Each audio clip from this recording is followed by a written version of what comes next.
எப்படியெல்லாம் உருவெடுக்குது தெரியுமா விற்கிறோம்? எப்படி விக்கிரக ஆராதனை வருது தெரியுமா?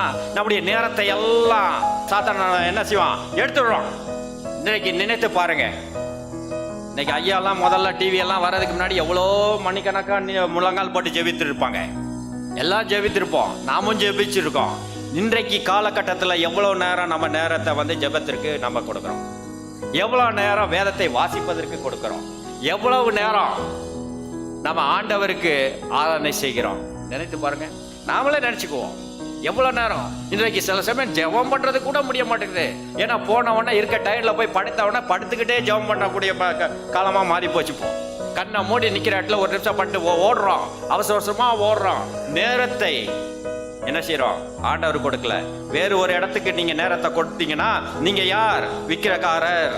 வேத வாசிப்பை நீங்க வாசிக்காத படிக்க உங்களுடைய நேரம் போய்விட்டால் நீங்க யாரு? விக்கிரகாரர். நான் யாரு? விக்கிரகாரருங்க. இந்த விக்கிரகங்களை எப்பொழுது நம்ம வெளியில எடுத்து போட போறோம்? பணத்தின் மேல் ஆசை கொண்டவர்களா இருப்போம் என்றால் நாம் விக்கிரகாரர்கள். நம்முடைய சொந்த பிள்ளைகள் மேல் மிகவும் அதிகமான ஆசை ஆண்டவரை காட்டில் வைத்திருந்தால் அதுவும் விக்கிரகாரர் தான்.